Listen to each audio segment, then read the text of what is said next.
And this is another really solid card battler that has a lot of unique elements to it. And I guess I'll just start this one out by saying that this one is my own personal pick of the week because I do have a lot of confidence in this one. But what's really interesting about the way that this game actually works is that players are going to be building up to 6 different lanes that they can issue out different units. But unlike a lot of other card battlers, the strength of your unit that you put into a given lane is not determined by the cards or anything like that. Instead, each of your units always does start out with just 1 strength, and then you're going to be using different actions and effects in order to increase each of your unit's strength as the game goes on. And also, unlike a lot of other card battlers, these lanes don't actually fight against your opponent's opposing lane. Instead, you're going to be drawing more cards from the character deck, and depending on the color of that card, you're going to be matching it with the first card that also matches that color in your lanes from left to right. And your opponents are going to be doing the exact same thing here because everything in this game is simultaneous play.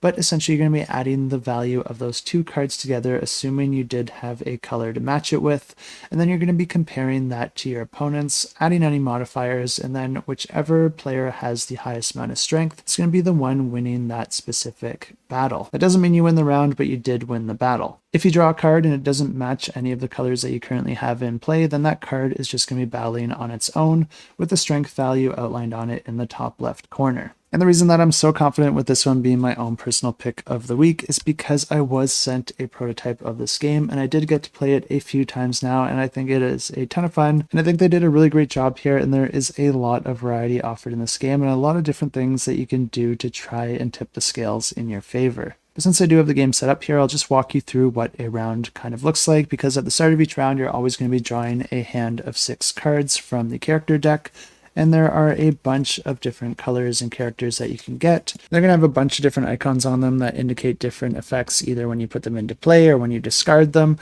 or maybe at the start of a round, or even at certain points in combat. But the round does start in a recruitment phase where you're going to be drawing up to your hand limit of 6 cards, and then deciding which cards you want to play or discard in order to trigger their associated effects if they have any triggered by those actions. But in order to play a card, you first have to have a lane to play it into, and you have a maximum of 6 lanes that each player can have in front of them at any given time. But in order to create a lane, you actually have to sacrifice one of the cards in your hand in order to create it, because you actually start with no lanes at the beginning of the game, and these cards are double-sided, and the backside of the card acts as the lane, but it also indicates the amount of strength that a card has when you assign it to that lane. And like I said, every time you assign a card out to a lane, it always starts with 1 strength. Then you'll also get to activate any of their effects that get triggered when you put them into play. And this specific card doesn't have any of those effects, but if I were to make another lane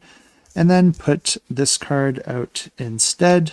this one has a play effect that allows me to boost the strength of my other human cards equal to the amount of other humans I control. And since these are both humans, I control 1 other human, which allows me to increase this human by 1 strength. And I love the amount of strategy here because it really does matter the order that you play your cards, and it also does matter the order that you have your heroes out in front of you, because the ones on the left are more likely to get activated when you do go into battle. But just to show you an example of how order matters during the recruitment phase, I actually shouldn't have played this card so soon, because I do have another human card, and I can create another lane with this card,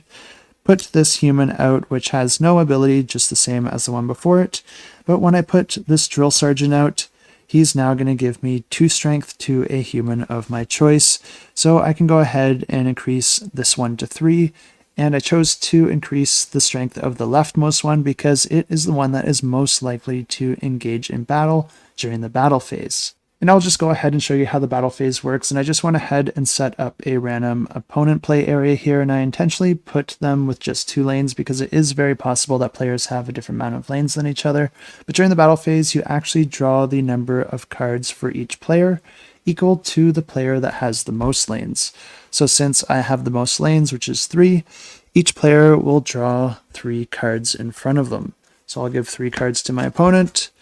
and 3 cards to myself. And what happens next is that we're both just going to be revealing the topmost card and then matching that card with the first card left to right that matches the same color as that card. So for myself, I would pair it with this first Swiss Army woman, and you ignore any of the abilities on the card you just drew. All you care about is its strength value, and for this one, it is a strength of 1. And since my Swiss Army woman has a strength of 3, you just add those together, and that means that my hero has a strength of 4. For my opponent, unfortunately for them, they drew a blue card and they don't have any matching blue card to pair it up with, so it's just going to be fighting out on its own, and it's going to have its base strength of 3, and since my strength is higher than theirs, then I win this battle just based on the strength here. But like I said, there are a lot of different cards that can modify your strength, and you can also use these ammo cards in order to increase a card's strength by 2. But I'll just indicate that I won this battle by putting this card on top of it, and this character can no longer be used for any of the following battles. And since my opponent lost this one, I'll just flip it down to indicate that they did not gain a battle point. Next, we just resolved the next card, and I drew this green card, which I'm not able to pair with any of my other cards, so it's just going to fight alone. And then lucky for them, they gained this red card, so they're going to add the value of that, which is 2, to the strength of this one, which is 5. So they have defeated my green card, so we're going to do the exact same thing here. And I'll just move this card down here covering the strength to indicate that that lane has been spent. And now it's down to the last battle cards, so let's go ahead and flip those. And for myself, I got this blue card, which would then pair with the leftmost card that has not been spent yet, which would be this one. So I added strength, which is 1, with the card in that lane, which is also 1. And since my opponent already used their red card, they don't have another card that they can pair this one with, so it's going to be fighting on its own, which means that we have tied in strength, and we both would not gain a battle point here. But you might ask yourself, why is it that my opponent player decided to only put down 2 lanes when they could have put down 3 lanes just like myself, because we both did have 6 cards?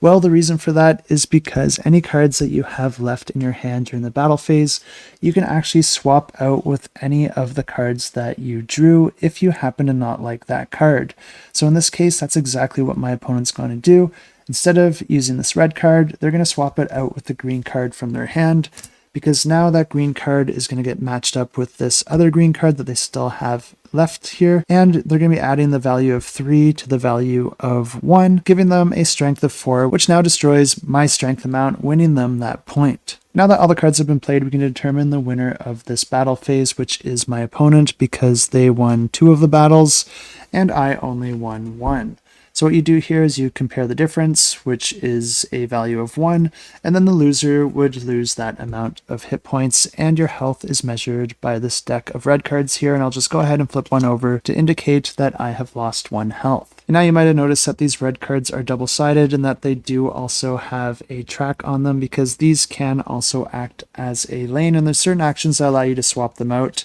And whenever a hero moves up to any point in the strength track that indicates a certain icon, this red card will also gain you the benefit of that icon once that card reaches that amount of strength. And just like the back side of the card has the upgraded lane on it, the front side of the card has a upgraded hero, which is known as an elite unit. And there are different actions that allow you to get those into your hand, but the main way to do that is by getting 3 cards of the same value and the same color, and then trading those in for one of your elite units. So if we went to start the next round, and I draw my hand of 6 cards, if I happen to get another human that is also a 3, I now have a trio of units of the same color and the same number, which I can then trade in to gain this elite unit. Of course, there are a whole deck of these cards, which means that when you are adding either one of these cards as a lane or gaining one as an elite unit, it doesn't always come from your health deck, although oftentimes it does, which does make for a very interesting decision point. Like I said before, you can use these cards to temporarily boost your strength in a battle, but these ones are also double-sided as well. And on the back side of this card, you're going to have a faction that grants you with a special ability and sometimes some starting resources. And once you're comfortable with the game, you can start incorporating these into your battles as well to add a little bit more variety on top of the massive amount of variety this game already has to offer. For the record, I've only played this one as a 2-player head-to-head game, but I really enjoyed it, and I'm looking forward to playing this one some more. And if this one does sound interesting to you, I will have it linked in the description below. And I should also mention that I do have a prototype here, so the final production copy may not look exactly like I've shown you here today.